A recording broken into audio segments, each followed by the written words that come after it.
इस वीडियो को लाइक करें और ज़्यादा से ज़्यादा शेयर करें ताकि लोगों तक बआसानी हक पहुंच सके। चले ठीक है, आगे बढ़ते हैं। एक्स मुस्लिम हमारे साथ हैं। अस्सलाम वालेकुम। वालेकुम अस्सलाम। भाई एक्स मुस्लिम हो?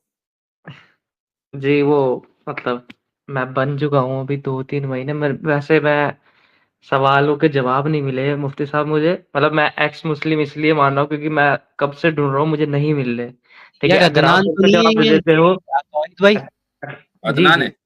ये अदनान तो नहीं है ना? अदनान हो क्या? नहीं भाई, नहीं। नहीं भाई। अच्छा, अभिषेक हो? मैं फर्स्ट टाइम मुफ्ती साहब से बात कर रहा हूँ। वो तो जी। ठीक है, फर्स्ट टाइम बात कर रहा हो, लेकिन अभिषेक अदनान कुछ इस नाम से भी तो आते हो। नहीं, नहीं, नहीं, नहीं, नहीं। देख लो, झूठ मत मतलब बोलो भाई। नहीं भाई, मैं चलो अभिषेक ठीक है, हिंदू हूँ, ठीक ठीक है, है। चलो सही है, आगे चले। हाँ, बोलें। तो मुफ्ती साहब, सवाल मेरा ये था कि मतलब इस यही सवाल दिमाग में आ रहे थे कि एक बच्चा 4 या 5 साल का अगर वो मर जाता प्रॉब्लम है। Of evil. जी। समझदार, समझ गए आप। ठीक है, तो ये मर समझदार जाता है नहीं तो है। इसका हम इसका तो पर्पस क्या हम है? तो भाई लफ्ज पहला निकलता है ना, समझ जाते हैं कि कहाँ जा रही है, कई बार ट्रेन आ किधर चुके जा हैं रही है। इसके। जी, जी। जी, जी। तो मेरे को हम्म ये बताइए, इस बच्चे का मकसद क्या है ज़िंदगी में आने का? उस बच्चे का कोई मकसद नहीं है, अब उसके वालिदैन के रफ़े दरजात और उस बच्चे को खुद जन्नत में जाना, ये दोनों मकासिद हैं। इस दुनिया का तो कोई मकसद नहीं। उसे तो यही है कि उसे एज़ टेस्ट प्रोडक्ट यूज़ किया गया है ना? हम तो सारे के सारे टेस्ट के लिए आए हैं। हम खुद नहीं, भी नहीं। टेस्ट हैं, हम अब दूसरों के लिए भी टेस्ट हैं और खुद अपने लिए भी टेस्ट हैं। बच्चा तो टेस्ट के लिए नहीं आया ना, उसे तो सिर्फ एक कुरान का एज़ तो प्रोडक्ट लॉन्च किया है टेस्ट के लिए। इन्नमा अमवालुकुम व औलादुकुम फितना। कुरान ने पहले ही कह दिया कि तुम्हारे माल दौलत और तुम्हारी औलाद तुम्हारे लिए ट्रायल है, टेस्ट है। जी, जी, जी, जी। नहीं, मैं ये कह रहा हूँ कि जो बच्चा है उसका तो टेस्ट हुआ ही नहीं ना, तो वो तो टेस्ट के लिए आया वो ही नहीं नहीं। ना, वो बगैर टेस्ट की जन्नत में ना। तो ये तो फिर वही हो गई ये ना तो अच्छी बात है ना, इत ये तो अच्छी बात है। ये तो अच्छी बात हो गई। हाँ, इसमें नहीं, क्या मसला ये है? आप अच्छी बात है। मतलब मेरा टेस्ट हो रहा है और एक बंदे का टेस्ट नहीं हो रहा, तो ये तो गलत बात है ना क्योंकि मुफ्ती उसका भी साहब। स्कूल में पक्का दाखिला नहीं हुआ ना। तो तो उसको जन्नत में भी तो होना नहीं चाहिए ना? वो टेस्ट में क्यों? पास कैसे हो गया जब उसका टेस्ट ही क्यों? नहीं हुआ? अल्लाह ताला के यहाँ फजल नहीं है? अच्छा, चलो ठीक है, मैं मान रहा हूँ। मेरे को भाई ये अगर बताइए जो अगर अगर जन्नत अल्लाह ताला की मिल्कियत है, वो चाहे जिसको लेकर जाए। उसने क्राइटेरिया बना दिया है कि बच्चा बालिग होने से पहले मर जाएगा तो जन्नत में लेकर आऊंगा, और अगर उसके तो वालिदैन सब्र करेंगे तो उनको भी लेकर आऊंगा। इसमें तो ये तो प्रॉब्लम क्या यही है? बात है। जी, जी, जी, जी, मैं समझ गया। तो ये बात हो गई ना, जस्टिस तो आप इसमें ला नहीं सकते ना, ये तो जस्टिस हो ही नहीं, नहीं फिर। बात बात देखें, दोनों चीजें हैं। एक आदमी ने गलत बोला, एक जात यानी अल्लाह की जात जन्नत की मालिक है। उसने उसूल तय कर दिया कि यहां अदल की बुनियाद पर भी आएंगे, फजल की बुनियाद पर भी आएंगे। ये दोनों सिफात है उसकी, एक सिफत नहीं है, दोनों सिफत है। किसी को फजल की बुनियाद पर लाएगा, किसी को अदल की बुनियाद पर लाएगा। इसमें आपको क्या प्रॉब्लम है? तो वो ये हाँ, कहना चाह रहा हूँ कि उसकी मर्जी। वो ऐसा होता भाई जैसे किसी मुल्क का जज है, तो जज तो मुल्क का मालिक नहीं है, उसको अदल की बुनियाद पर ही फैसला करना है, इंसाफ की बुनियाद पर। वो फजल नहीं कर सकता, फेवर नहीं कर सकता। इसके बावजूद होता क्या है, मैं आपको मिसाल देता हूं। आप, मुझे लगता है पाकिस्तान के हैं शायद, नहीं, नहीं, तो मैं इंडिया से लग रहा हूँ। है इंडिया से हैं, चलो ठीक है। इंडिया में मान लो एक बंदे को फांसी हो जाती है, ठीक है, तो वो फांसी होने के बाद सुप्रीम कोर्ट तक जाता है। सुप्रीम कोर्ट के बाद वो कहां जाएगा? प्रेसिडेंट को वो अब रहम की अपील करेगा, ठीक है। हुँ। अब प्रेसिडेंट को रहम की अपील सुनने न सुनने, मानने न मानने का हक है या नहीं है? हुँ, हुँ। है, हूं नहीं है कि नहीं? नहीं, हाँ, मतलब मेरे को ये पता नहीं, ये होता है कि नहीं, मैंने है, ज़्यादा लॉ पढ़ा है, है। जी, जी, उसको जी, जी। हक है। जबकि प्रेसिडेंट मुल्क का मालिक नहीं है, उसको तो 5 साल के बाद हट जाना है, कोई दूसरा आएगा, ठीक है। वो मालिक नहीं है मुल्क का, वो मुल्क का सबसे आला पोजीशन के ऊपर है, वो मुल्क का सबसे बड़ा नौकर है। उसको उसको पैसे जो सैलरी मिल रही है वो टैक्स के उससे मिल रही है ना, सबसे जी, हाईएस्ट जी। उसकी नौकरी है, ठीक है। वो फजल कर सकता है किस पर? उस मुजरिम के ऊपर कि जिसका जुर्म सुप्रीम कोर्ट तक के प्रूव हो चुका हो। आप उसको यह हक देते हैं, उसमें कोई मसला नहीं है, वो फजल कर सकता है प्रूवन जो क्रिमिनल है उस पर। अल्लाह को जो कि जन्नत का मालिक है, आप उसको यह हक नहीं दे रहे हैं कि वो छोटे बच्चे पर, कि जिसका अभी खाता ही नहीं खुला, उस पर फजल करे। क्यों भाई? नहीं, मैं तो मतलब अगर अल्लाह ने उसको पैदा इसलिए किया है कि वो माँ-बाप का टेस्ट लेने के लिए, तो हम्म फिर बस टेस्ट लेके उसको खत्म करो, फिर उसको जन्नत में क्यों डालना? ये चीज होनी चाहिए ना, थी ना। इसलिए कि माँ बाप को आगे भी तो राहत चाहिए ना। अगर माँ बाप को ये पता हो कि भाई ये बच्चा चला गया और अभी ये कभी नहीं मिलेगा, अगले जन्म में भी नहीं मिलेगा, तो फिर उनका टेस्ट कैसे होगा भाई? सबर तो उनको कभी आएगा ही नहीं। उनको ये कहा जा रहा है कि ये तुम्हारी ये जो फुरकत है, ये जो सेपरेशन है, ये टेम्परेरी है। अगले जन्म में, यानी जब तुम पैदा किए जाओगे दोबारा जन्नत में, ये तुम्हारा इंतजार में होगा, ये तुम्हारी सिफारिश करेगा, ये तुम्हारे साथ रियूनियन वहां होगी। तो वालिदैन इस तरह सबर भी करेंगे और वहां की खुशी भी होगी। लेकिन अगर वहां जाकर भी उनको बच्चा ना मिले तो खुशी कैसे होगी? फिर जन्नत किस काम की? हजरत इनका सवाल तो प्रॉब्लम ऑफ ईयर से ज्यादा प्रॉब्लम ऑफ गुड लग रहा है मुझे। जी ये बात नहीं सही नहीं है। नहीं ये ठीक। चले, यहाँ दो सवाल का जवाब तो हो नहीं गया, है। सवाल का जवाब तो हो गया। ये बताएं एक्स मुस्लिम भाई, उम्र कितनी होगी अभी? भाई मैं 24। 24, 2 महीने हो गए हैं छोड़े हुए। जी नहीं, मैं मेरा कोई ऐसा छोड़ने का, मैंने वो सच बताऊं तो मैंने ऐसे ही लिख दिया, पर मैं सच में जानना चाहता हूँ बहुत सारी चीजें हैं, और ये सिर्फ एक सवाल नहीं था। जैसे कि अभी आपने बोला कि अच्छा चलो, उसको ये सवाल हल हुआ। हाँ मतलब यही है कि उसकी मर्जी, वो कुछ भी करे, यही है यही आपका मतलब क्या? मैंने उसको रैशनलाइज भी कर दिया है कि अगर बच्चे को वैसे ही खत्म कर दिया जाता तो माँ बाप को जन्नत में पहुंचने के बाद भी सुकून ना होता, जबकि जन्नत सुकून की जगह है, तो बच्चे को नहीं लाया तो जाए। वो बच्चे वाली मेमोरी हटा भी तो सकता है ना, वो तो ऑल पावरफुल है ना। ऐसे जैसे तो वो अगर अगर एक वालिदैन मेरा को ये भाई है। बता दिया जाए इसी दुनिया में कि तुम मरने के बाद, यहाँ तो हटेगी नहीं, मरने के बाद जब तुम वहां जाओगे तो तुम्हारी बच्चे वाली मेमोरी हट जाएगी, तो इस दुनिया में वालिदैन को कभी सबर आ ही नहीं सकता, उनकी तो दुनिया जहन्नम बन जाएगी। नहीं तो बताना कि मतलब जैसे मेरा भाई है, मेरा भाई अगर जहन्नमी है, किसी वजह से मेरे भाई गुनाह करता है और मैं सवाब करता हूँ और मैं जन्नत में हूँ, तो ये बताया जाता है कि शायद से मैंने सुना था कि अगर मेरा भाई जहन्नम में जल रहा होगा तो मुझे जन्नत में तो सुकून आएगा नहीं, तो खुदा नहीं क्या बिल्कुल करेगा आएगा, मेरी इसलिए कि आपको ये पता होगा कि आपका भाई जो जहन्नम में जल रहा है ना, वो अपनी हरकतों की वजह से जल रहा है। बिल्कुल नहीं वो ऐसे ही तो सुकून आएगा। सुन, ये बता कैसा आता है। ऐसे ही आएगा कि अगर आपका भाई अगर टेररिस्ट बन जाए और जाकर जो है वो बम वम फोड़ दे, तो आप ही खुद खड़े होंगे कि यार इसको गिरफ्तार करो और इसको अदालत में पेश करो, जुर्म साबित होता है तो इसकी फांसी के मौके पर हम खुद खड़े होंगे। ठीक है, नहीं ऐसे सुकून। मुफ्ती साहब, लेकिन मैं ये तो नहीं चाहूंगा ना कि लेकिन एक बच्चे को अगर फांसी हो रही होगी ना, तो आपको कभी सुकून नहीं आएगा। वालिदैन को माँ की मोहब्बत और बाप की मोहब्बत औलाद के लिए बिल्कुल अलग होती है। ठीक है, अगर उनको ये बता दिया जाए कि ये तुम्हें कभी मिलने वाला नहीं है जो चला गया, तो उनकी जिंदगी ही को हेल बन जाना है।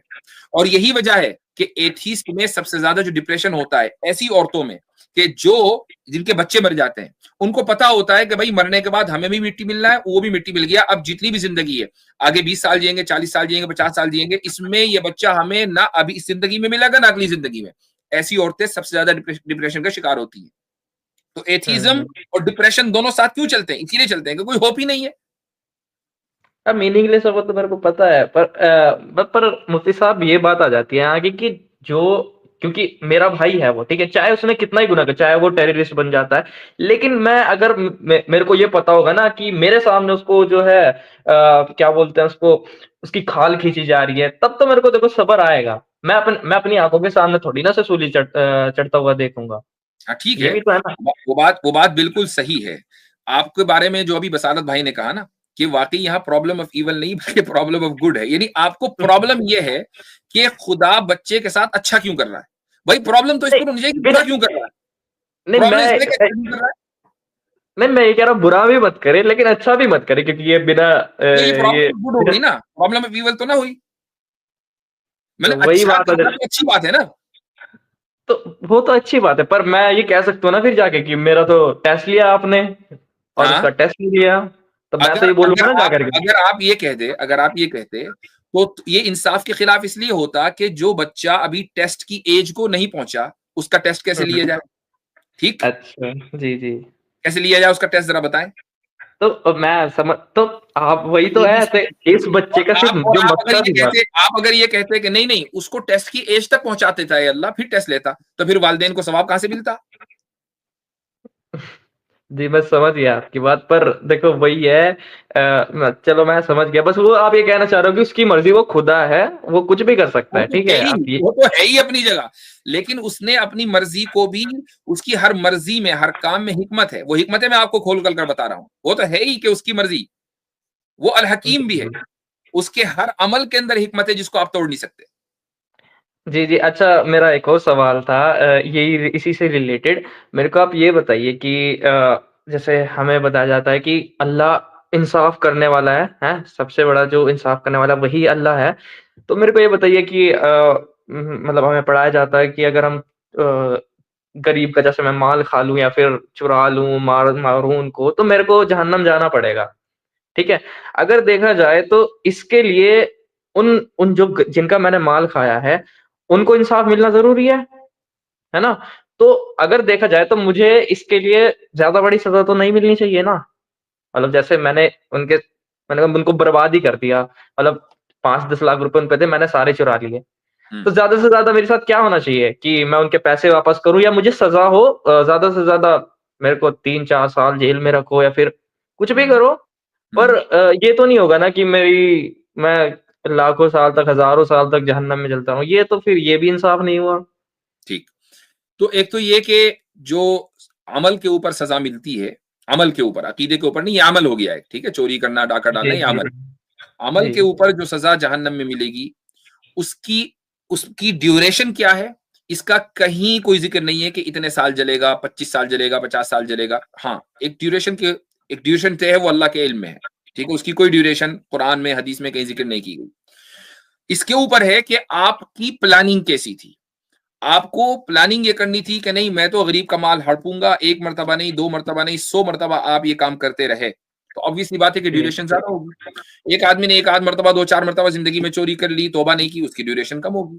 तो इसलिए कोई एक ड्यूरेशन नहीं है, एक बात। दूसरी बात कि अगर आपने किसी के माल की चोरी कर ली, किसी का के यहाँ डाका डाल लिया, आपको मरने से पहले ये ऑप्शन भी है कि आप अपना रिकॉर्ड क्लियर करा के जाएं। क्या है कि जिस आदमी का आपने के साथ करप्शन किया है, चोरी की है, उसको उस चोरी का सामान वापस करें और अल्लाह के यहाँ भी तौबा करें, उससे भी माफी मांग लें। ठीक, ये भी अगर नहीं हुआ, तो कयामत के दिन पहले ही आपको जहन्नम में नहीं डाल दिया जाएगा। मान लो आप एक चोर भी हैं, लेकिन बहुत नेक चोर हैं, है ना? बहुत जबरदस्त नेकी खूब है, चोरी भी है। तो आपकी जो नेकियां हैं वो उठाकर उसको दे दी जाएंगी। अगर पूरी हो गई तो बहुत अच्छी बात है, आप भी जन्नत में, वो भी जन्नत में। आपने नेकियां इतनी कर रखी हैं। लेकिन अगर आपने नेकियां कम कर रखी हैं तो आपकी नेकियां उधर और आप जहन्नम में। तो ये आखिरत की जो करेंसी है वो डॉलर यूरो नहीं है, आखिरत की करेंसी तो अमल है, फिर अमल का एक्सचेंज होगा। तो मतलब अगर मेरे अमल भी चलो कम निकले, तब भी मेरे साथ, मैं वही तो पूछ रहा हूँ, अगर कम हाँ, निकले, तो मैंने आपके तौबा नहीं अमल मारा, कम निकले तो अब उससे अल्लाह ताला कहेगा कि भाई तुम इसको माफ कर दो, जिसका आपने हक मारा है। अगर उसने माफ कर दिया तो आप जन्नत में चले जाएंगे, उसने माफ नहीं किया तो आप जहन्नम में जाएंगे। अगर उसने माफ नहीं किया हाँ, तो आप जहन्नम में जाएंगे। और तो फिर जितनी ड्यूरेशन के लिए अल्लाह ताला आपको जहन्नम में रखेगा, उतनी ड्यूरेशन आप रहेंगे, उसके बाद जन्नत में जाएंगे। तो मुफ्ती साहब ये बताइए, एक दिन जहन्नम का बहुत नहीं है ये सब करने के लिए, इंसाफ के लिए उसके? मैं कहता हूं कि आपने मिसाल के तौर पर आपने 100 रुपए की चोरी की, ठीक है? 1000 रुपए की चोरी की। भाई जी, 1000 रुपए में क्या आता है? कुछ भी नहीं आता। एक जी, आप किसी अच्छे रेस्टोरेंट में जाकर 1000 रुपए में भी खाना नहीं खा सकते, उससे ज्यादा है। आपने चोरी कर ली, केस आपका चला गया कोर्ट में, अब आप वहां, आपको 2 साल 3 साल की जेल हो गई। आप ये कहें यार मैं 1000 रुपए, 100 रुपए की दिहाड़ी पर भी ये मजदूरी करूंगा, तो भाई मैं 1000 रुपए चंद दिनों के अंदर कमा लूंगा, 10 दिन के अंदर कमा लूंगा और 10 दिन में मैं अदा भी कर दूंगा। उसकी वजह से मुझे 2 साल क्यों सड़ाया जेल के जी, अंदर? जी, जी, जी। तो आप क्या कहेंगे? यही मैं यही तो कह रहा हूँ, मैंने थोड़ी सी चोरी है 1000 की, लेकिन मेरे को सजा इतनी बड़ी मिल रही है। मैं यही तो तो कहना वो चाह रहा हूँ, ये जस्टिस नाइंसाफी तो नहीं हुई ना? जिस लॉ को या जिस मैन मेड लॉ को आप अच्छा समझते हैं, और तो नाइंसाफी तो वहां भी दिख रही होगी आपको। जी, जी, जी, मैं यही, चलो सही है, मैन मेड तो दिख चलो, रही है। इंसान तो होता ही है बेकार। चलो मैं चलो, तो अब मैं खुदा की अब बात मैं आ रही है अब मैं ना? आपको बताता हूं कि चोरी की जो सेवेरिटी है या किसी भी जुर्म की जो सेवेरिटी है, वो क्वांटिफाई इस तरह नहीं की जाती है कि आपने 1000 की चोरी की है या आपने लाख की चोरी की है। उसको, उसकी जो सेवेरिटी है उसको जांचा इस तरीके से जाता है कि जिसकी आपने चोरी की है उसको नुकसान कितना जी, जी, पहुंचा है। जी, जी, इमेजिन जी, करें जी, कि एक आदमी की दहाड़ी रोजाना जो है 100 रुपए है, वो इतनी दिहाड़ी कमाता है, बस 100 रुपए ही कमाता है, इससे ज्यादा नहीं। उसके पास जी, महीनों की मेहनत करने के बाद उसके पास 1000 रुपए हुए थे, आपने वो चोरी कर ली है। वो 1000 जी, रुपए डॉक्टर की फीस भी जा सकती थी, उस 1000 रुपए में दवा भी आ सकती थी, उस 1000 रुपए में 10 काम उसके हो सकते थे। वो सारे के सारे पेंडिंग में चले गए महीनों के लिए। हो सकता है कि उस 1000 रुपए के खोने की वजह से कोई बीमारी उसके बच्चे को हो जाए। तो अब आप देखें, आपके लिए तो वो 1000 रुपए है, उसके लिए तो दुनिया जहां है, तो फिर सजा भी तो जी, ऐसी जी। मिलनी चाहिए ना। हाँ, मैं समझ गया, मैं वही इसीलिए मैंने गरीब का नाम लिया।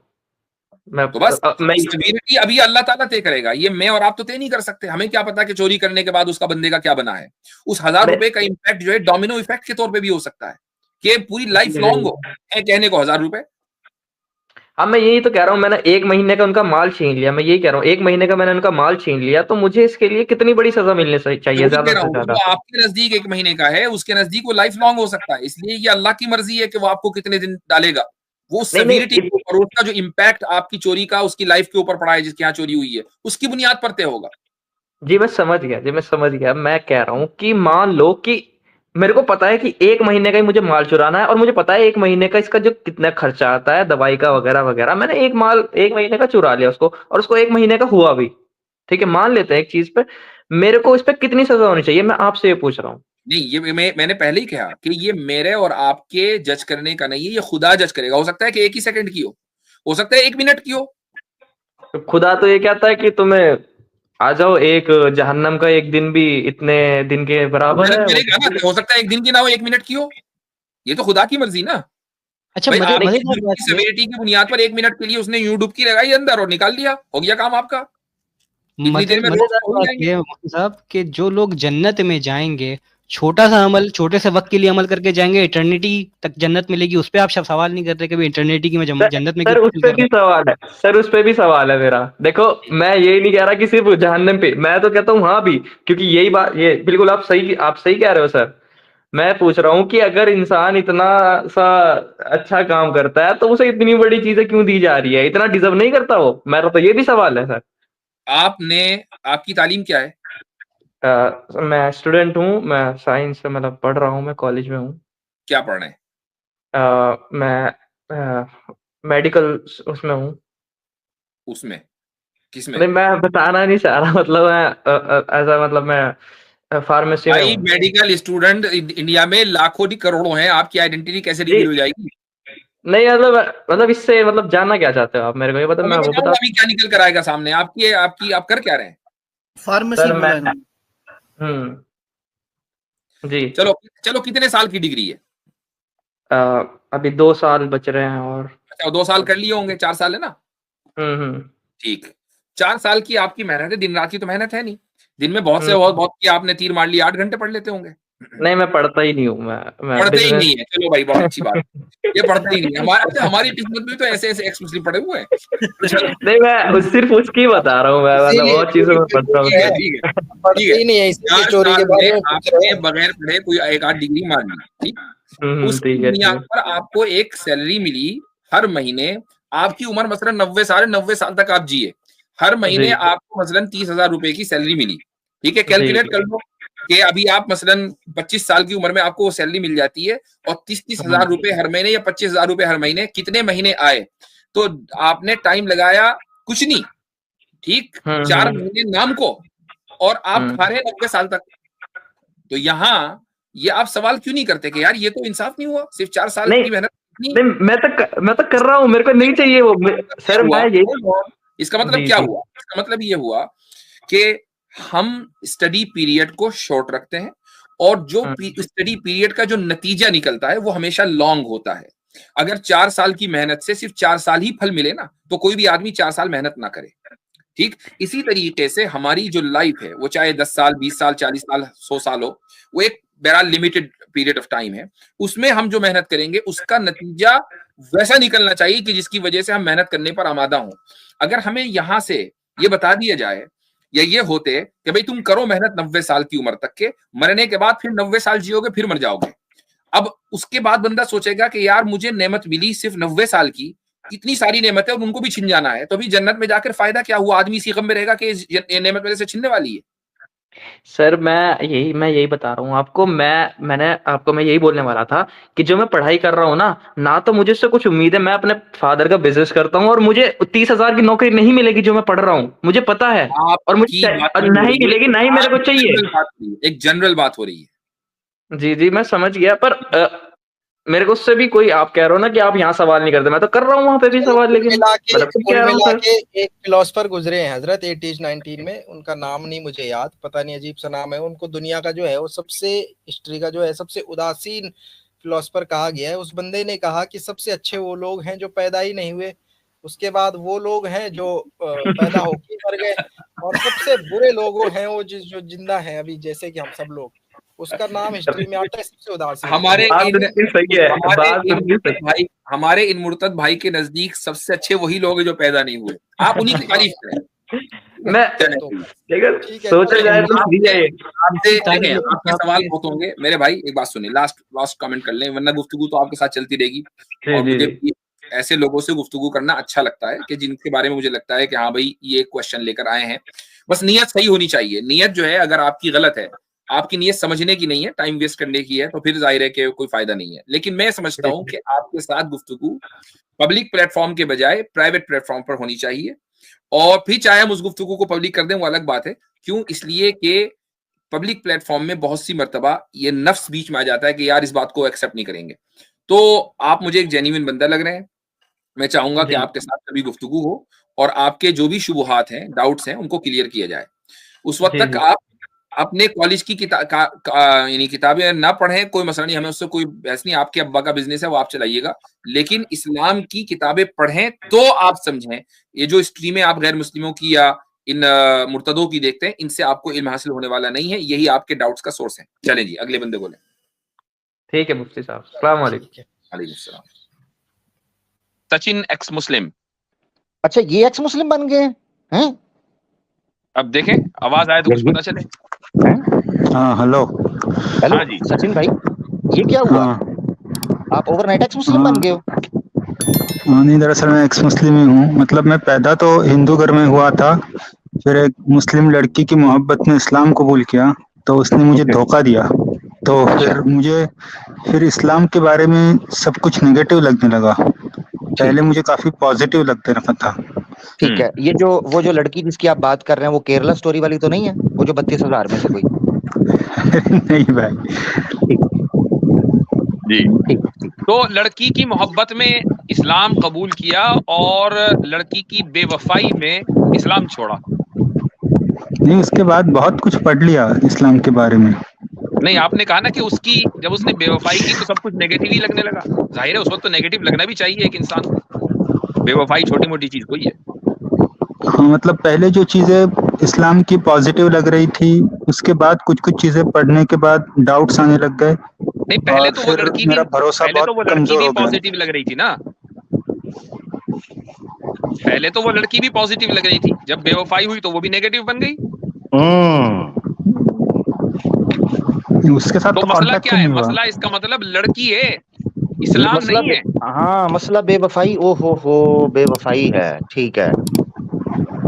तो मेरे एक मिनट सचिन भाई, मैं जो आपका फार्मूला, जो आपका जो पैटर्न है वो देख के समझ सका हूँ। इसका मतलब है जितने एक्स मुस्लिम हैं ये सब के सब कोई चक्कर, ये सारे बाय बर्थ सनातनी थे और ये किसी इधर उधर लोफर लफंटर के कोई इस तरह का इन्होंने गलती की जिसके इस्लाम में भी इजाजत नहीं है और सनातन धर्म में भी इजाजत नहीं है, जहां तक हम रिस्पेक्ट करते हैं। तो ये मेरे ख्याल से कोई बेवफाई और लड़की का चक्कर है। अच्छा अच्छा, ठीक है। ये मूवमेंट तो मुझे अब समझ आ गई। ठीक हो गया, सही है जी। तो भाई अब मैं आपको सचिन भाई एक और आपका फार्मूला दुरुस्त करता हूं। आपकी असल में आपको म्यूट शायद इसलिए किया गया है कि आपकी तरफ से शोर बहुत आ रहा है, हवा, पता नहीं आप कहां पर हैं। तो अगर शोर ना आता तो आपको म्यूट ना किया जाता। एक फार्मूला आपको का और दुरुस्त करता हूं, वो ये है कि आपने लड़की के चक्कर में उसके इश्क में गिरफ्तार होकर इस्लाम कबूल किया, खुद ही आपने मान लिया। तो भाई आपका तो वो इस्लाम ही काबिल कबूल नहीं है। आप एक्स मुस्लिम ना लिखें अपने नाम के आगे। एक्स तो वो होता है कि जो पहले दाखिल हुआ फिर निकल गया। आप तो दाखिल ही नहीं हुए कभी। हाँ, आप एक्स बॉयफ्रेंड लिखें, वो ठीक है। हाँ, वो लिखें। अरे भाई, कई सालों तक मैंने जुमा की नमाज भी पढ़ी है, कुरान के ट्रांसलेशन भी पढ़ी है, खतना तक करवाया, लेकिन उसके अब्बा ने मुझे कहा कि भाई तू पैदाइशी मुसलमान नहीं है तो मेरी बेटी से शादी नहीं हो सकती तेरी। अच्छा अच्छा, खतना भी करवाया। क्या एज है अभी आपकी? 25 है। खतना कब करवाया आपने? 5 साल पहले। 5 साल पहले। लड़की कब छोड़ के गई है आपको? 6 महीने पहले। तो खतना आपने कब करवाया? 5 साल यानी 6 महीने पहले छोड़। कितनी देर का रिलेशन रहा आपका?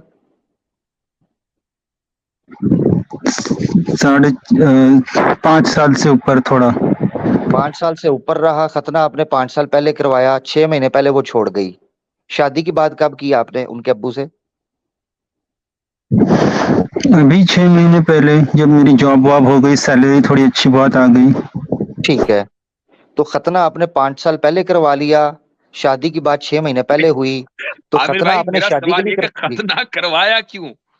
जी जी वो असल में भैया असल में हजरत, इस मैं आपकी मौजूदगी में उसकी वजाहत नहीं दे पाऊंगा दादा खुल के, तो खैर। अच्छा सचिन भाई, मैं असल में टाइमलाइन जो है समझना चाह रहा हूँ। सचिन भाई ये बताइएगा, 5 साल पहले आपने खतना करवाया, शादी की आपने जो प्रपोजल है वो 6 महीने पहले भेजा, ये 5 साल पहले खतना कराने की क्या वजह है? तो तभी उसने कहा था कि ये करा लो, तभी तुम इस्लाम हो, तभी मैं तुमसे बात कर लूंगी। तो उसने मतलब मेरे साथ तो आपको केरला स्टोरी सचिन, रिवर्स हाँ वाला सीन हो चुका है। हाँ ठीक है, यानी ठीक है। बात तो इस करना जो है वो खतने के ऊपर डिपेंड करता है कि पहले जी खतना जी कराओ फिर होगी बात। जबरदस्त, यानी इसका मतलब यह है कि अगली स्टोरी नहीं मैं खतना समझ फाइल्स रहा आएगी, हूँ, आप खतना समझ रहे हैं, फाइल्स। अच्छा सुने आप सुने समझ सुने रहे सुने सुने होंगे कि भाई सचिन भाई, वो सचिन भाई, जिस्मानी सचिन भाई, ताल्लुकात रख। सुने सुने सुने, मैं माजरत चाहता हूँ, रुके जरा, रुके। आपकी एक्स रह चुकी हैं, अगर आप सच कह रहे हैं तो उनके बारे में कोई बुरे अश्लील शब्दों का उपयोग मत कीजिएगा। तो आप इसी से अंदाजा करा लें कि आपने खतना करवा लिया हुआ है। अब ये मैं चीज आपको पूछ रहा हूँ कि इसका मतलब है अब खतना फाइल्स आएंगी, नंबर एक। आपकी स्टोरी में केरला स्टोरी तो आ गई, अब खतना फाइल्स आएगी। अच्छा, एक तो ये चीज हमारे लिए बड़ा अजाब बन गया है कि जो चीज इनको हत्या चढ़ती है उसकी फाइल बना देते हैं। अच्छा, अब जी मैं दूसरी चीज इनसे ये पूछना चाहता हूँ, मुझे कोई मुस्लिम लड़की बताएं, ये इससे बड़ा ब्लंडर और झूठी कोई नहीं है। को अदना दर्जे की भी मुसलमान लड़की होगी, वो कलमा पढ़ने का तो कह सकती है, वो इस्लाम कबूल करने का तो कह सकती है, खतने का वो नहीं कहेगी। यहीं से झूठ पता चलता है। ये हमारे मुसलमानों के अंदर एक कॉमन एक अंडरस्टैंडिंग है खतना के हवाले से। तो सचिन भाई ये तो आप साफ पता वही चल ना, रहा है जुमा जी। की आपने कितने जुमा पढ़े होंगे सचिन भाई? भाई 5 साल से पढ़ रहा हूँ, तो हर हफ्ते का है, देख लो तो 5 into 50 कर लो। अच्छा, हर हफ्ते आप जुमा की नमाज पढ़ने के लिए जाते हैं, माशाल्लाह। कितनी रकअतें पढ़ते हैं जुमा में? 2 रकत, और मिस हो गई तो जोहर 4 रकत। ठीक है, बहुत बेहतर है। अच्छा, जब आप जुमा की नमाज पढ़ते हैं या पढ़ रहे थे, उस वक्त आपका यकीन अल्लाह के ऊपर था या नहीं था? या आप ये समझ रहे भाई मैं इस्लाम में इसलिए आया चूंकि मैं एक लड़की से मोहब्बत करता हूँ, she happens to be a Muslim, इसलिए मैं इस्लाम में आ गया? यानी अगर आप मेरे सवाल को समझ पा रहे हो कि जिस वक्त आप जुमा की नमाज पढ़ रहे थे या पढ़ते थे, उस वक्त आपके ईमान की कैफियत क्या थी? हाँ, ईमान बिल्कुल अल्लाह पर था, क्योंकि जन्नत का एक बहुत अच्छा कंसेप्ट लगा था, और ये बहुत ही लॉजिकल ये लग रहा था रिलीजन, इसलिए मेरा था। ठीक लेकिन है, जब मैं तो डिटेल्स में पढ़ते गया, जन्नत का जो कॉन्सेप्ट है, क्या अब वो इलॉजिकल है? नहीं, अभी मैं समझता हूँ कि जन्नत तो है। ठीक। अच्छा, एक खुदा का कॉन्सेप्ट लॉजिकल है कि इलॉजिकल है? लॉजिकल है। लॉजिकल है। ठीक है, खुदा का अपनी गाइडलाइंस इंसान को देने का कॉन्सेप्ट लॉजिकल है कि इलॉजिकल है? क्या खुदा इंसान को गाइड करेगा या नहीं करेगा? हाँ, लॉजिकल है। लॉजिकल है। तो भाई, अच्छा, नमाज पढ़ते हैं आप और सामने कोई मूर्ति नहीं होती, आप पूजा कर रहे हैं, नमाज पढ़ना एक तरह की इबादत है, बल्कि इबादत ही एक तरह की क्या, और सामने जो है आपकी कोई मूर्ति वूर्ति कुछ नहीं है, तो ये लॉजिकल है या इलॉजिकल है? लॉजिकल है। तो भाई जब सब आप चीजें लॉजिकल मानते चले आ रहे हैं, फिर आप ये कैसे कह सकते हैं कि इस्लाम जो है मुझे फिर इलॉजिकल लगा? इस्लाम की जितनी बातें हैं बुनियादी, वो सारी तो आपको लॉजिकल आप मान रहे हैं और कह रहे हैं। नहीं, देखिए तौहीद तो सही है, लेकिन रसूल अल्लाह और चंद सहाबाओं की पर्सनालिटी पसंद नहीं आ रही। नहीं, तौहीद सही है, और रसूल अकरम सल्लल्लाहु अलैहि वसल्लम की पर्सनैलिटी के ऊपर अगर आपको कोई ऑब्जेक्शन है, तो वो ऑब्जेक्शन इसलिए है ना कि जब आपकी गर्लफ्रेंड आपको धोखा देकर चली गई, तो गुज़िश्ता 6 महीने जो आपने अकेले बेकारी में गुजारे, तो वो एक्स मुस्लिमों के चैनलों पर गुजारे। तभी तो आपको रसूलुल्लाह की शान में कुछ एतराज़ात आपके ज़हन में उन्होंने जन्म लिया या पैदा हुए। सही कह रहा हूँ ना? हाँ, लेकिन कई सारे उसमें से देखिए, जैसे कहते हैं कि हाँ। Devil lies in the details, तो कई सारी डिटेल बातें पढ़ी, तो मेरे मुझे भाई, भी पसंद नहीं आ रहा है। मेरे भाई, आपको आपके जो ऑब्जेक्शंस हैं वो उस वक्त के हैं जब आप परेशान थे और आपका जहन ऑलरेडी नेगेटिव हो चुका था, क्योंकि जिसकी वजह से आपने सब कुछ छोड़ा और बाकायदा एक ऐसी सर्जरी करा ली जो आपको करानी भी नहीं थी। ठीक है, वहां तक आप पहुंच गए और उसकी वजह से अगर आपको धोखा मिला तो अब आपके जहन में नेगेटिविटी आ गई। लिहाजा जब जिसकी वजह से आपने अपनी जिंदगी को बदला है, अब आप उसको रिव्यू करने लगे। अब अगर आपका कोई जजमेंट होगा ना तो वो बायसनेस के ऊपर डिपेंड करेगा, बायसनेस के ऊपर मबनी होगा। लेकिन फिर भी रसूलुल्लाह सल्लल्लाहु अलैहि वसल्लम की शान के ताल्लुक से अगर आपको या उनकी पर्सनैलिटी के ताल्लुक से कोई सवाल ऐसा है कि जिसका मैं मुख्तसर तौर पर जवाब दे सकता हूं तो मैं जरूर दूंगा। लेकिन आप सल्लल्लाहु अलैहि वसल्लम का निकाह, चाहे वो हजरत आयशा से हो या वो हजरत ज़ैनब से हो या ताद्दुद अज़वाज पोलीगमी जिसको कहते हैं, मोर देन 4 वाइफ्स, या इसके अलावा आप सल्लल्लाहु अलैहि वसल्लम की जंगें, आप अलैहिस्सलातु वस्सलाम का बनु कुरैज़ा के साथ ट्रीटमेंट उनका, आप सल्लल्लाहु अलैहि वसल्लम का ज़िलखलसा के साथ जो मामला रहा, ये सारे के सारे लॉजिकल हैं और इनके ऊपर हम तफसील से बात कर चुके हैं। इसके अलावा कोई और बात हो तो करें। जी मैं यही कहने लगा था कि खतने के अलावा अगर कोई इशू है तो वो जरूर बताइएगा। जी नहीं तो उसने दरअसल डॉक्टर जाकिर नाइक की वीडियो दिखाई और उन्होंने कहा था कि रिवर्ट को भी खतना कराना वाजिब है। तो क्या आप ये कह रहे हैं कि रिवर्ट को खतना कराना वाजिब नहीं है? हाँ, उन्होंने गलत कहा और ऐसा कोई मसला नहीं है, वाजिब नहीं है। तो फिर इब्राहिम अलैहिस्सलाम की जो 5 ये है कि अपने नाखून तराशे और जहर नाफ के बाल साफ करे और खतना भी करे, उसमें आखिर है, तो वो हदीस का क्या मतलब है? वो हदीस इनकम्प्लीट है। ये जरूर है, एक पोजीशन ये जरूर है, और जिन लोगों की ये पोजीशन है उनके यहाँ वाजिब नहीं मुस्तहब का कौल है कि अगर करा ले तो बहुत अच्छी बात है। दूसरी बात यह है कि खतना जो है वो अंबिया अलैहिस्सलातु वस्सलाम की सुन्नत है और हजरत इब्राहिम अलैहिस्सलातु वस्सलाम को सबसे पहले इसका हुक्म दिया गया, जैसा कि रिवायतों में मिलता है। अब जिसको एक सुन्नत जारी करने का हुक्म दिया गया, कोई तरीका रिवाज देने का हुक्म दिया गया, सबसे पहले तो उसको खुद उस तरीके के ऊपर अमल करना पड़ेगा, जब भी तो वो रिवाज देगा। दूसरे ये कि उस आदमी को जो किसी तरीके को रिवाज दे रहा है उसका बाशऊर होना जरूरी है। तीसरा ये है कि अगर खुदा की तरफ से हुक्म आ रहा है तो उसका नबी होना जरूरी है, तभी तो उसको खुदा की तरफ से हुक्म मिलेगा। तो हजरत ये हुक्म बच्चे को नहीं दिया जा सकता था, ये हुक्म जिसको जो रिवाज दे रहा है वो खुद अपने ऊपर इसको लागू करे, फिर तभी वो दूसरे से कहेगा। इसलिए हजरत इब्राहिम अलैहिस्सलातु वस्सलाम ने बड़े होकर किए। इस मौजू के ऊपर मेरी एक डिबेट है, आपको बता दूं, अगर आप मेरा नाम डालेंगे और आजाद ग्राउंड डालेंगे तो एक मतलब आजाद ग्राउंड शायद 1 साल 1.5 साल पहले आया था मेरे चैनल के ऊपर और उसने यही सवाल किए थे। तो उसका जवाब मैंने दिया था कि ये कुछ जो लोग कहते हैं कि हाँ करानी चाहिए, उनके नजदीक भी जरूरी नहीं है, मुस्तहब है, करा ले तो अच्छी बात है, कोई जरूरी नहीं है। जी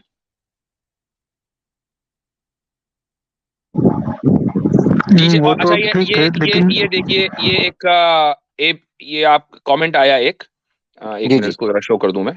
ये जाकिर नाइक ने वाजिब नहीं कहा है, ध्यान से वीडियो देखो, सुन्नत कहा है। लीजिए, हमारी बात की तारीफ हो गई।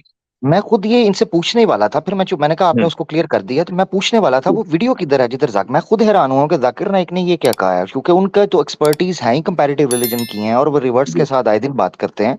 उनका ये मौकफ तो हो नहीं सकता, किसी और का तो हो सकता है। तो आपका यही सवाल था, इसके अलावा कोई दूसरा सवाल था आपका? इस वजह से आपको इस्लाम इलॉजिकल लगा? नहीं, देखिए अभी यहाँ पर जैसा मैंने आपको एक लिंक शेयर की है, वो हजरत उमर ने कहा है कि गोश्त खाने से परहेज करो क्योंकि गोश्त में खम्र की तरह एडिक्टिविटी होती है। तो इसमें मैंने शायद मुफ्ती अब्दुल्ला मिनाज साहब की स्ट्रीम पर जाकर ये रखी थी, तो उन्होंने कहा था कि देखिए वो जरूरत से ज्यादा गोश्त नहीं खाना चाहिए। तो यहाँ पर लिखा है beware eating of too much meat for it can be as addictive as wine. तो एज एडिक्टिव एज, आप ही खुद पढ़ रहे हो, beware of eating too much of meat. Too much का क्या मतलब है? और दूसरी बात सचिन भाई, आगे सचिन भाई दूसरी बात ये है कि आप ना नबी पाक सल्लल्लाहु अलैहि वसल्लम का कौल दिखाएं, जब आपने मुसलमानों के साथ मुखातिब होना हो वो कुरान और सुन्ना में नबी पाक सल्लल्लाहु अलैहि वसल्लम का कौल दिखाएं। हजरत उमर से इख्तलाफ हो सकता है, किया है, सहाबा ने किया, उनके अपने बेटे ने किया। नहीं, मैं यहाँ पर ये कह दूं कि अगर सहाबा का आपस में इख्तलाफ है तब तो बात है, वरना खुलफाए राशिदीन की जो सुन्नत है उसके ऊपर भी हमें अमल करना है। अगर हमें मिल जाए कि आपस में इख्तलाफ हुआ है तो ठीक है, हम फुकहा को देखेंगे कि उन्होंने किसके कौल को तरजीह दी है, लेकिन दैट्स अ डिफरेंट डिस्कोर्स, वो एक अलग मसला है। अगर मैं क्या कहना चाह रहा हूँ कि हजरत उमर फारूक हिल्लत और हुर्मत के हवाले से तो नहीं ना कह सकते, वो तो नहीं, ऐसी रिवायात को आमिर भाई, ऐसी रिवायात को हुक्मन मरफू कहा जाता है कि जो सहाबी अगर कोई बात ऐसी कह दे कि जिसमें इज्तिहाद का कोई दखल ना हो तो फिर वो हुक्मन मरफू हो जाती है। तो इसलिए वो एक हजरत मैं जानना चाह रहा हूँ वो तो बात आपकी बिल्कुल ठीक है कि जिसमें शरीयत का हिल्लत और हुर्मत का या ग़याबत से या कोई शरई अहकाम हो, ये मेडिकल वजह से अगर कोई सहाबी कह रहे हैं कि ना खाओ ये एडिक्टिव होता है, तो इससे मुराद ये तो नहीं लिया है कोई शरई हुक्म है? नहीं, हजरत उमर ये कह ही नहीं रहे ना। हजरत उमर कह रहे हैं टू मच ऑफ ईटिंग, इसराफ तो हर चीज में बुरा है ना। ये तो हजरत ठीक उमर है, ने, ये बिल्कुल तो हजरत उमर ने बिल्कुल कुरान से निकाला है मसला। बिल्कुल बिल्कुल, ठीक हो गया, ठीक हो गया। भाई हमारे जो सचिन भाई जिस रिवायत का हवाला दे रहे हैं उसको जरा दोबारा पढ़िएगा आप सचिन भाई, दोबारा पढ़िए। मैं वही पढ़ रहा हूँ, आपने मुझे बीच में इंटरप्ट किया। Beware of eating too much meat for it Too much can be meat। As addictive as wine. तो मैं ये कह रहा हूँ कि उन्होंने मीट को वाइन के साथ कंपेयर किया है, तो क्या इसका मतलब नहीं एक चम्मच वाइन नहीं पिए नहीं तो नहीं जायज है? नहीं नहीं नहीं नहीं नहीं नहीं नहीं नहीं, देखें यही हो रहा। उन्होंने मीट को वाइन से कंपेयर नहीं किया, too much consumption of meat को एडिक्टिव बोला है। जिस तरीके से आप शराब पीते हैं और उसका एडिक्शन हो जाता है, इसी तरीके से ज्यादा गोश्त खाने से फिर आदमी दाल रोटी सब्जी से दूर हो जाता है, गोश्त ही की उसको लत लग जाती है। और जब आदमी मुस्तकिल गोश्त खाएगा सुबह शाम और नाश्ते के अंदर भी उसको कीमा चाहिए, तो फिर क्या होगा उसकी सेहत का हाल। जिस तरीके से शराब सेहत के लिए नुकसानदायक है, फिर गोश्त भी सेहत के लिए नुकसानदायक होगा। हर चीज लिमिट में सही है ना, अनलिमिटेड तो कोई भी चीज ठीक नहीं है। उन्होंने एडिक्शन के अंदर मेरे ख्याल से सिमिलर एडिक्शन की बात है। टू मच को कहा है, गोश्त को वाइन से कंपेयर नहीं किया। वो तो सीधी सी बात है, कमाल है सचिन भाई, आप अच्छा 5 साल तक कर रहे हैं, मेरे ख्याल से खतना आपके सर को चढ़ गया जी। जी, इसके अलावा कोई और बात? इसके अलावा भी है, जैसे कि वो जो 800 यहूदी कत्ल हुए, तो मैं और जो उसका तो यहूदियों मैं ने जवाब दे चुका। उल्टा, देखें मैं पहले ही कह नहीं चुका मैं हूं, सुना हूँ, बनु अरे कुरैजा। बात तो पूरी करने दीजिए। हाँ, मैं ये कह रहा हूँ कि 800 यहूदियों का कत्ल हुआ, फिर वो खटिए पे लेटा कर एक सहाबी आए, फिर उन्होंने कहा कि यहूदियों के वो बिजनेस ताल्लुकात अच्छे थे उनके साथ, तो उन्होंने कहा ठीक है, वो तौरात के हिसाब से यहूदियों का ये हुआ। मैं समझता हूँ कि यहूदियों ने ज्यादा मुसलमानों की जानों को डैमेज किया, उससे ज्यादा अबू सुफियान और उनके मुशरिकीन मक्का ने डैमेज किया। लेकिन अबू सुफियान और मुशरिकीन मक्का वाले थे, अरब वाले थे, अपने ही कुरैशी वाले थे, इसलिए रसूल अल्लाह ने उनके साथ बहुत ज्यादा सॉफ्ट कॉर्नर इख्तियार किया, जबकि यहूदियों के साथ इतनी हार्श ट्रीटमेंट हुई है जिसका मतलब अंदाजा नहीं है। ये तो बहुत ज्यादा डबल स्टैंडर्ड लग रहे हैं। इसका जवाब दे देता हूं मैं, और ये आपने अच्छा सवाल किया है। सबसे पहला इसका जो जवाब जो इस बैकग्राउंड के ऊपर मबनी है कि यहूदियों के साथ बाकायदा एक मुआहिदा हुआ था, और उन्होंने बनु कुरैजा ने जो मुआहिदा तोड़ा वो ये कि मुशरिकीन को वो मदीने के ऊपर चढ़ाई करने के लिए बुला कर लेकर आए। एक किले के अंदर जहां मुसलमान औरतों को बतौर हिफाजत रखा गया था, उस किले के ऊपर मुसलमान औरतों को कत्ल करने के लिए, जिनमें उम्महातुल मोमिनीन भी हैं और आप सल्लल्लाहु अलैहि वसल्लम की बेटी भी हैं, उनको कत्ल करने के लिए ये बनु कुरैजा के लोग वहां पहुंचे, लेकिन बहरहाल उनको वहां से भगाया गया। ये इनके जराइम है। रही ये बात कि मक्का वालों के साथ, जिन आप सल्लल्लाहु अलैहि वसल्लम ने मक्के वालों को 2 ऑप्शन दिए कि भाई या तो इस्लाम कबूल कर लो या यहां से छोड़कर चले जाओ। और जो इनके दिग्गज थे बड़े बड़े, जैसे अबू सुफियान थे, फतेह मक्का से पहले वो मुशरिकीन के चीफ थे, उन्होंने इस्लाम कबूल कर लिया, कोई मसला नहीं है। अगर बनु कुरैजा भी इस्लाम कबूल कर लेते कोई मसला ही ना होता। और एक बात, दूसरी बात, बनु कैनका को, बनु नजीर को, मदीने के अंदर सिर्फ एक कबीला नहीं था, 2 कबीले और थे यहूदियों के, बनु कैनका और बनु नजीर। उनके साथ ये मामला नहीं किया जो बनु कुरैजा के साथ किया गया, बल्कि जब उन्होंने मुआहिदा तोड़ा और बिट्रेल किया तो आप सल्लल्लाहु अलैहि वसल्लम ने उनको जलावतन किया, वो खैबर में उनको सेटल किया जाकर। बिल्कुल ऐसे ही जो ऑप्शन मुशरिकीन को दिया गया था कि भाई अगर तुम्हें मक्के में रहना है तो ठीक है, इस्लाम कबूल करके रहोगे, चूंकि तौहीद की राजधानी तो यही है, और अगर जाना है तो कहीं और जाओ। इसमें मैं एक चीज ऐड करना चाहता हूँ सचिन भाई, एक चीज और भी देखने की है, वो ये है मुशरिकीन मक्का के पास कोई set hard and fast rule नहीं था। यानी वो किसी किताब को, किसी शास्त्र को मानते नहीं थे, जैसे आजकल सनातनी आते हैं वो कहते हैं हम नहीं मानते किसी को। अहले किताब के पास तौरात और इंजील, उस वक्त की जो तौरात और इंजील हमने जिसे कहते हैं, जिसको वो तौरात और इंजील क्लेम करते थे, बाइबल जो है वो उस वक्त उनके पास मौजूद थी। अब ये मैं क्यों ऐड कर रहा हूँ, इसलिए कि मिसाके मदीना के अंदर नबी पाक सल्लल्लाहु अलैहि वसल्लम को हरफ आखिरी हाकिम मानना तो गया था, मगर उनका पर्सनल जो लॉ है वो भी मौजूद था अहले किताब का। इसलिए आपको बुखारी शरीफ में हदीस मिलती है कि अल्लाह के रसूल ने यहूद पर रजम की जो हुक्म है, हद है, वो उनकी किताब के मुताबिक लगाई। अब ये जो बनु कुरैजा के साथ वाकया हुआ है, अगर आप इसको डिटेल में पढ़ें तो बनु कुरैजा का हलीफ मुसलमानों का एक कबीला था, यानी उनके साथ उनका पैक्ट था कि यानी ट्राइबल सिस्टम के अंदर ना हलीफ बनते हैं, यानी एक का एक के साथ पैच करवा दिया जाता है जो एरिया वाइज उनके करीब हों ताकि एक दूसरे को सपोर्ट कर सकें। जो मुसलमानों का कबीला था उनका सरदार भी इस जंग के अंदर जख्मी हुआ, जो कि सहाबी थे, मुझे नाम भूल रहे, शायद साद थे, मुझे अभी नाम उनका भूल रहा है, शायद साद थे।